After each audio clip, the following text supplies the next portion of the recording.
I'm Mason Mount. You're listening to the London is Blue podcast.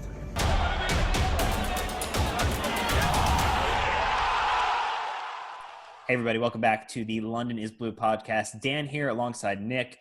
Just want to let you know that the upcoming episode we got going on here is a little bit of speculation around who Chelsea may or may not be signing. Obviously, nothing locked in, nothing confirmed yet, but just us having a little bit of fun ahead of hashtag Project Restart and Chelsea coming back onto the football pitch, Nick. That's right. So we're excited about these episodes. It's been fun. It's been positive to talk about something that wasn't COVID related, which is nice. So if you could do us a huge favor, we'd love to get you as followers on Instagram at London Blue Pod.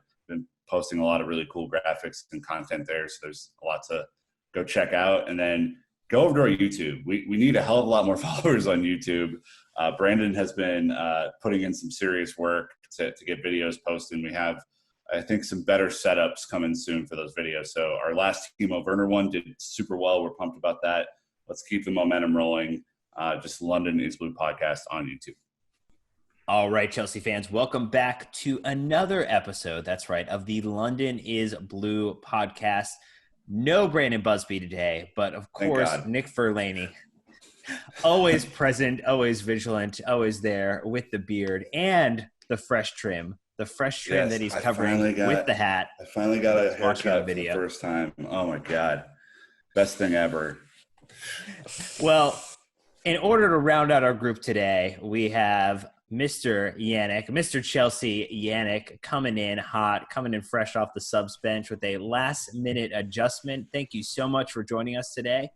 Cool. So let's just take a second and address the elephant in the room, shall we, boys? So people here on Twitter, they've been reading Matt Law's tweets about the big transfer to London is Blue all for these past few months. The fans have been waiting for the superstar marquee signing of George Benson. Sadly, the contract terms could not be agreed. Pulled out last minute, so they had to dip into League on deadline day. Panic buy football therapy, Yannick. I'll probably lounge around for about 2 seasons, score 8 league goals, and then you'll sell me to West Ham. Thanks for having me on. That's a very detailed view. Is that like what happened in your last FIFA career mode for your player? That was the saddest. No, I was just thinking Michy Batshuayi the whole way. Oh, I mean, you outdid Danny Drinkwater at that point, so yeah. What's that? Swings it. We got to take the rough with the smooth, Nick.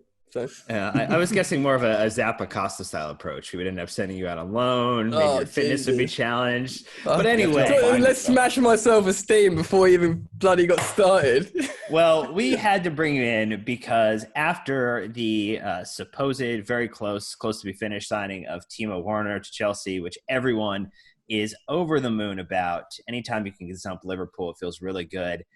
It's all about what's next, though, Nick. What's next? Who's the next player? Who are we going to go after? And there is some idea, Christian Falk from, Blid is kind of saying that Chelsea are also interested in Kai Havertz. And so, when we talk about reinforcing the attack, this is something that could be extremely interesting as we look at what's coming into the, transfer window that may be normal, maybe longer, however it ends up being. When you think about next season, exciting name, exciting talent, and maybe we should talk about what he could potentially bring to Chelsea, where he might play, and if we think it's the right type of signing to go after. So, I mean, this is so you have Timo Werner, who obviously could play as a 2. He could play on the left with a supporting striker. He can play on his own up top if he needed to do so. So he's definitely an incredible signing. And then, and we're looking at this from what other positions of need do Chelsea have, right? You have, with the addition of Werner, Abraham, Pulisic, Callum Hudson-Odoi, hopefully, and you have a bunch of others supporting, Ziyech, Ruben Loftus-Cheeks, and players who are coming back from injury who can help the team maybe finish a little bit better than they have up to this point in the season. So as a position of need, is Kai Havertz someone that you think would even fit within our current setup? And if so, where? Well, okay, great question, Nick. The thing is with Kai Havertz, right? No worries. He suits So everyone's like inclination, right? Or your sort of reflex answer would be like, no, we don't need this guy. We need a left back. And even maybe perhaps before someone like Kai Havertz, you'd need a centre back maybe if you're really truly looking to upgrade. But the thing is, right, Kai Havertz is different to, say, the likes of Jadon Sancho, who's also been that sort of similar tier player that was linked to Chelsea that, you know, do we need him? Don't we need him? The thing is with Kai Havertz is he can play as a false nine. He can play more of like an actual nine as well, surprisingly. He can play an inside forward on the flanks. He can play as a second striker very comfortably, and he can play in attacking midfield. So he sort of suits this recurring theme under Lampard of preferencing this versatility, whereas Jadon Sancho, he's a winger. Do you know what I mean? Like, that's what he is. So that's good because he wants to have this sort of tactical versatility. So although he wouldn't necessarily fit this problem position, he can play any position. He's like a sort of Galactico utility player who can score goals, and Chelsea need goals. So even with all those players that you listed off so well, he'd probably find a place in the team. I think really it's just if we can get him sort of thing are the options. And Lampard needs to be brutal. And even if his golden boys, if the people who aren't performing are his original golden boys, then they're no longer his golden boys. So it's a sort of unnecessary signing that would be welcome. It almost feels like, Dan, that with the names, and I left out Mason Mount, which is my fault of that original list. Son of Lampard. Yeah.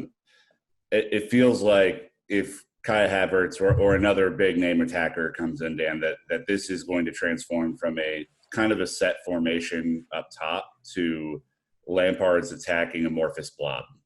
There's so much positional flexibility between a lot of these players that I feel like it would be tough to identify where they all would come at you if you're in opposing defense. Well, it's the famous 3-0-7 formation that Lampard is going to just roll out with. It's going to be all-out attack. Yeah, just completely avoid the midfield. Lampard. Yeah. I think what I would say, and kind of to that larger thesis, right? If we look at the fact that we signed Timo Werner, the fact that we're looking at someone like Kai Havertz, I think, you know, the rumored name for a long time had been Jadon Sancho, right? And let's just that means we should take Jadon Sancho off the table. Jadon Sancho to Chelsea doesn't happen in a world where he's being valued individually at 120, 130 by Dortmund. And they might have to accept less than that given the current situation. But if you can say, get a Timo Werner and potentially a Kai Havertz for somewhere close or maybe just a little above what Jadon Sancho was, now that's some sexy business. That is some Roman and Chelsea coming back to destroy football business. Because you look at just kind of some of his stats for this year, so kind of 38 total games in the Bundesliga, across all competitions, Europa League and Champions League, 15 goals, 8 assists. That's a nice amount. And then Statsman Dave coming at us with Kai Havertz has scored 4 goals since the Bundesliga restarted, more than any other player in the competition.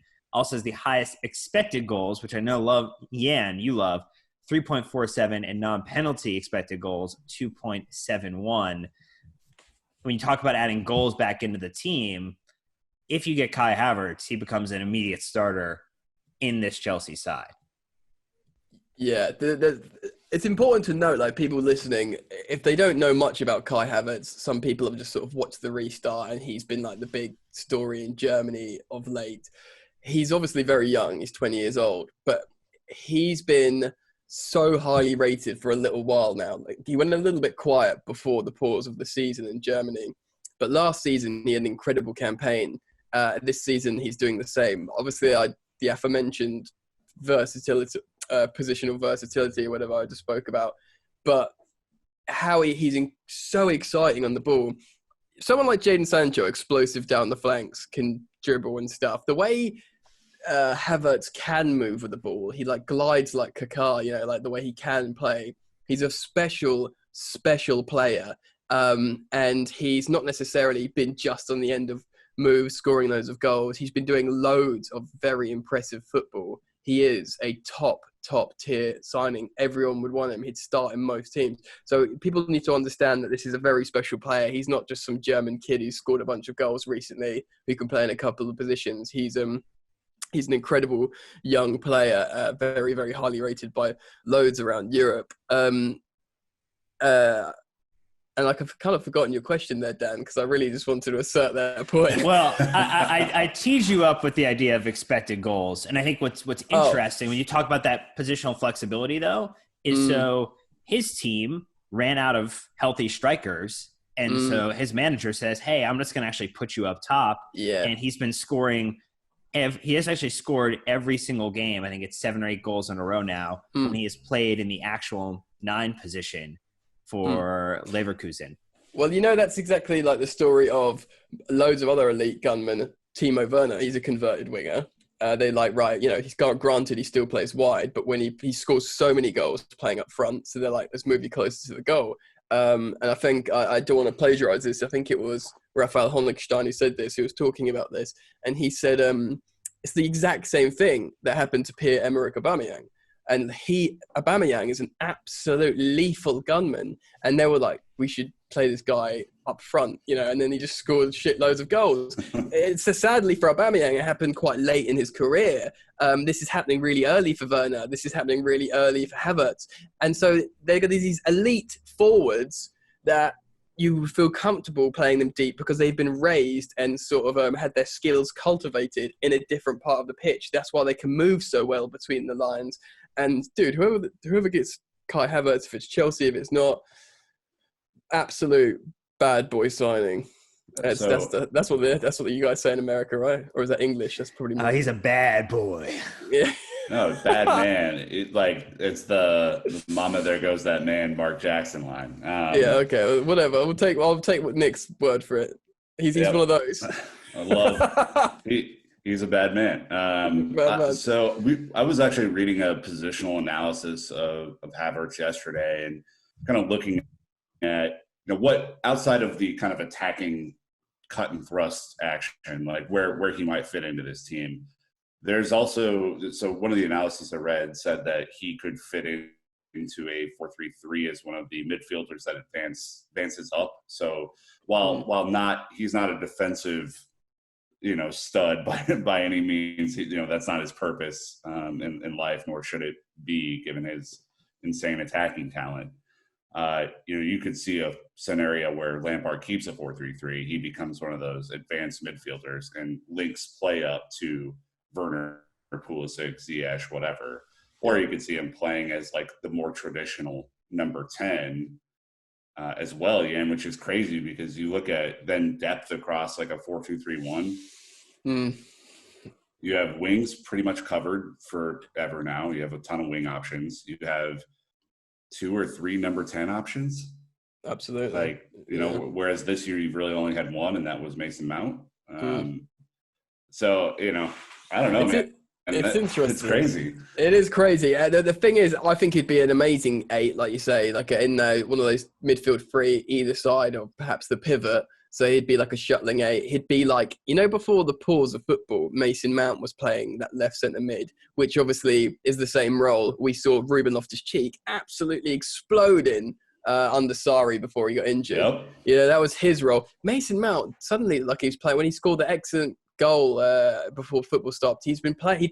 Granted, he was being supercharged by Billy Gilmore, who made make Barkley look like Kaká next to him, but like he was making everyone look better. But Mason Mount looked incredible that left centre. I was talking to Joe Tweedy about this actually, saying, if Kai comes in, there's going to be so many casualties with all these players. Like I really like Pulisic. A lot of people aren't sure about him. I think he's a good player. And I think he's so young. People just forget that this dude's like 21. And they're like, and suddenly the rotational wingers of like Pulisic and Hudson-Odoi, that's not bad B team, is it? If your starters are Werner and Ziyech. But it's the same with the midfielders. Like, if you've got Havertz, say, starting in that 8 role, that sort of hybrid 8-10, perhaps I could see him playing. And then what have you got behind him? You've got Mason Mount and Ruben Loftus-Cheek. Like, who the hell? What is this? They've both got such high ceilings. So you know, there is a little bit of like when Frank Lampard would change too much, there's something to be said with consistency, but you need versatility in your tactics. But I mean, he's going to have a job. Like some good players are going to have to sit on the bench, you know? So Yeah, I don't know how it's going to work, if it happens, of course. The Pulisic, Hudson-Odoi, Mount, Ruben, you know, the squad of players that has fallen in love with this year, you know, and last year. Bench. You know, it becomes a really interesting cutthroat scenario. It kind of brings me back, Dan, to, you know, the thing you talked about during our Werner episode, which is, you know, when Chelsea added Michael Ballack, it made every other midfielder work harder because he's a world-class midfielder coming in to take one of their spots, if not a couple of their spots, right? Just with his flexibility. So my hope is that any new signing that comes in the summer, you know, blanket statement, it makes everybody work harder, you know, and I think Pulisic will work harder. The dude cares about football more than anything in the world. So my guess is that he's going to be all right. Mason Mount, you could easily see this supercharging his development and wanting to, you know, become the best version of himself. And Ruben's healthy, man. And again, I love Ruben Loftus-Cheek so much. Like, there's good luck in training getting bounced off of him because he's going to be angry, you know. So it's going to be interesting to kind of see what happens. I think if we look at the players who are more likely to be displaced, or I think that they would find themselves either on the market or outside of maybe kind of being able to be brought into the first team. If you bring in someone like Kai Havertz, I think the biggest casualties are actually someone like Ross Barkley, who we've seen a little bit of maturity from, but probably could be sold with some level of profit and is probably on a bit of a higher wage relative to some of the younger players on the team. And I think the other one actually could be someone like Conor Gallagher, who impressing on loan really significantly, is that goal-scoring midfielder, but maybe ends up going on loan again because now you've got a little bit of a logjam in the position. And as much as I'm super excited that Ruben is back and fully healthy, I also know that he has kind of been a Mr. Glass over the course of his career. And so, like, until he can sustain, you know, the rest of this season, I want to see him go through the end of this modified season with no injury, and basically through the start of whatever the next season is, kind of with full fitness before I'm going to count on him as like a slotted into the starting 11. Like, to me, Mount sits in there ahead now just because he's gotten rolled, he's gotten destroyed, he's gotten chopped down, and somehow can find his way to fitness in every match. And I think, Nick, as you like to say, the best ability is availability, the Ditka line, because it makes sense. Like, you have to figure out who you can rely on. And Havertz is actually super reliable in the same way. I mean, he's, I think, just missed this last game to kind of a muscular issue, or the Real Madrid cold, whether maybe that was what it was. But ultimately, but, you know, when you think about, like, there are other teams looking at him too, right? There's Real Madrid, there's Bayern Munich, but this is, I think, another situation where, with what Chelsea are doing, we are drafting a statement of intent, and I think it's getting those players that we're looking at excited. You know, Timo is being called by Frank to talk about the project, to talk about the plan, to outline what we're doing next. And Havertz, if he's not getting pole position at Bayern as a German kid, as a German national team player, it's kind of that, you know, typical dream to want to go there. You could see him being swayed by what Frank is doing, particularly as an attacking midfielder, where his bread and butter was to come play with the best attacking midfielder in English football. Yeah. Quickly, I want to pick up definitely on that. I just want to say one thing about you saying I want to see Loftus-Cheek play the rest of this season without getting an injury. Have you heard the stats from the Bundesliga? Injuries are up 250%. So, yeah, good luck with that. Anyway, Mr. Glass with a 250% increase being likely. Lampard, Galactico, you know, SW6 rebuild 2020, breaking football, taking advantage of a situation where they're in the financial green, buyer's market in many ways, especially for the likes of Chelsea. It's been reported by loads of reputable journalists that only really Chelsea and Manchester United could make significant signings in this window. Chelsea are a bit more appealing, and United have a special pool of money they can pull out of that they always seem to have. And Lampard attracting players in. I've said this in a couple of videos recently. Lampard is an alluring motherfucker, if you excuse my French. Like the way he charms people and talks to people. Like I've referenced this before. That I heard Harry Redknapp talk about how he got the job at Derby. I don't know if you've heard him tell this story. How Frank wanted to be a manager, right? And he was like touting him around. I think he got offered like the Ipswich job, and he didn't. It was umming and ahhing. And Harry knows Mel Morris. He lives down the road from him, the owner of Derby. And he says, "Look, talk to Frank Lampard," because he's like, "Are you looking for a manager?" I won't do the Harry Redknapp impression. Sorry, guys. But he's like, no, because I tried to do it in a video and I let myself down, so I ain't doing it here. So he said, I nearly caught myself doing it there. You know what? he said, "All right, Mel, you're looking for a manager, aren't you, for Derby?" He's like, I am, Harry. He's like, "You should talk to Frank Lampard." He's like, "What, for a manager?" No, absolutely no way. He's never managed. I can't let him manage Derby. Maybe he could apply for an assistant coach or something like that. But like, no way, you're off the head, Harry, sort of thing. He said, "Look, sit down with him, have a meeting." And he's like, all right. And he went to Frank, "Look, do you want to talk to Mel Morris about Derby? Maybe like talk about the job." And Frank was like, "Yeah, absolutely. Let's have a crack." The next day, Harry Redknapp gets a phone call from Mel Morris saying he's absolutely blown me away. I've given him the job. Like straight away. And then I remember I watched his first press conference as Derby manager. He super impressed me. I love Frank Lampard, and Mel was like literally sitting next to him going, "He's good, isn't he? Like, look at this guy," sort of thing. And you can imagine he did the exact same thing with Chelsea. Marina Granovskaya, she's probably tough, to crack, even though she's got a relationship with Frank. He came in, he probably talked him into such a frenzy they can't refuse, did the same with Roman. And this probably applies to players because, like Nick just said, these young 20-year-old, that sort of generation of midfielders, they will know all about Frank Lampard. Do you know what I mean? And if they'll see what he's doing and they'll hear him talk, and when they've talked to him, they'll be like, he's wooed me. Do you know what I mean? So pretty much to answer your question, Dan, I think he has the power to do that with loads of players. I think provided their heart isn't already set on something or a deal's done, you can back our manager to absolutely give Chelsea a fair crack of the whip at getting the player better than Ole Gunnar Solskjaer, who spoke to Erling Haaland, his countryman, couldn't convince him. He spoke to Timo Werner prior, or probably offered him ridiculous amounts of money to come to United, couldn't convince him. Frank Lampard comes in, does the business. What do you think, Nick?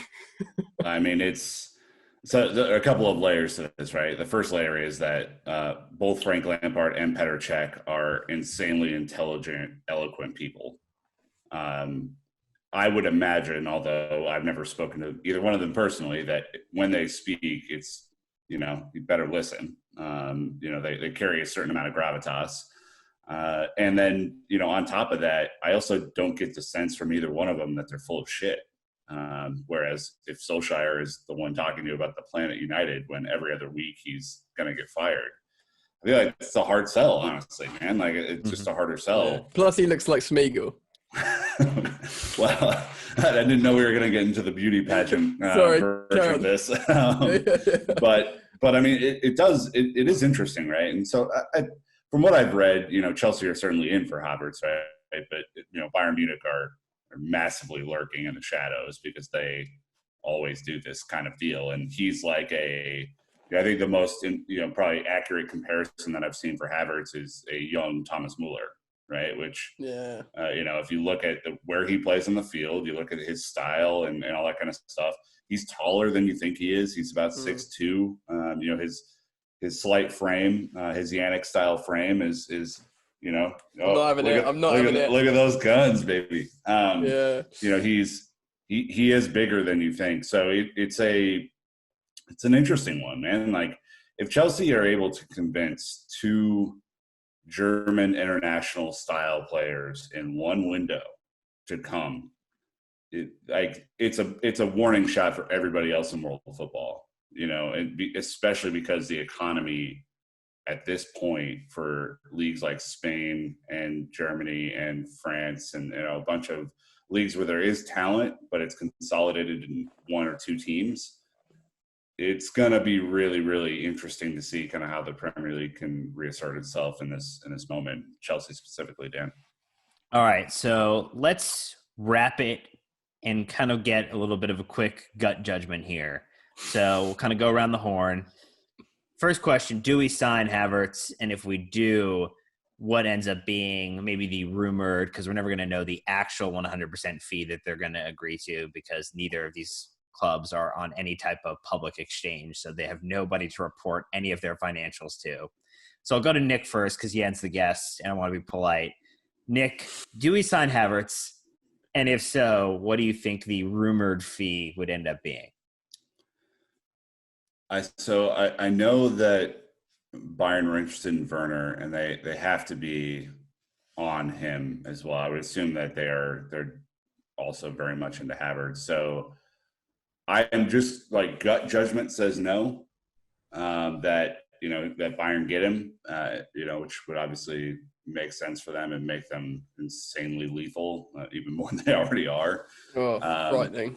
But I'm looking at the fee, and I think Chelsea would have, if Chelsea can get the fee somewhere in the £70 million range, there's something there. If not, I don't see Chelsea in this window 90, 100, 120 million pounds for a player. Okay. Yeah. I kind of echo Nick's sentiments there. I don't think so. I feel like if we really, everyone's talking about Chelsea really need an attacking midfielder. If they just had that attacking person to play in the hole, they'd really be the next level. Then yeah, I'd feel it. But I've got that gut feeling as well that I think Frank Lampard's interested. I think maybe behind the scenes he could have even had a conversation with the player, and the player might like Chelsea. That's where the noise might be coming from. But I don't think that means it's going to happen. If it did, I believe it would be a club record. Like Nick, maybe just over Kepa, I reckon it would probably be like 75, maybe 80, and Chelsea would find a really healthy, structured way. They'd probably pay like 40 million up front or 50, and then it would be in installments and then maybe bonuses, because Chelsea often do that. Smart way of abiding to financial fair play. But that's if it happens, and my gut feeling is sadly no. Oh, sorry, guys. All right, somber. I'll be a little contrarian here because I think we're not going to have the best defense in the league next season. Sorry, it's just not like the Lampard style is not amazing defense. We'll still concede goals next season with Kepa in goal, so it means we're going to need to score a lot. So what's the best thing to do in that scenario? Just add more goals. Let's just top goals upon goals upon goals upon goals, score 70, 80 goals in the season, concede 75, but still win the league, bring in Kai Havertz, get it done. This in the Fast and the Furious movies, Dan is always the guy to put 5 NOS tanks just to really ratchet up that speed, and his car usually explodes. That's the one. Yeah. I got it. Nick, it's also all about family. And bringing into the family will be one Kai Havertz. I think somewhere in the 85 range. Here's the other thing. He is out, he will be on the last year of his contract heading into the start of the next season. So when you think about this will be the last opportunity, similar to Jadon Sancho if he doesn't sign an extension, where they have a maximum opportunity to demand as high value as possible. So if they want to lose their negotiating position and what could be an even worse financial situation a year from now, Leverkusen are not a super rich club, and this is the kind of the one player that they could set themselves up for the future for a pretty sustained period. So I think there's a confluence of really good events that end up favoring Chelsea's way, and I think there's a higher likelihood than not that he'll end up in Chelsea blue. And but we want to hear what you think. We want to wrap this one up. We'll be back later in the week with a little bit more conversation about who should be coming to Chelsea, talking about left backs. But thank you, Jan, for coming in for this first one. We'll have you back in the second. Nick, as always, amazing.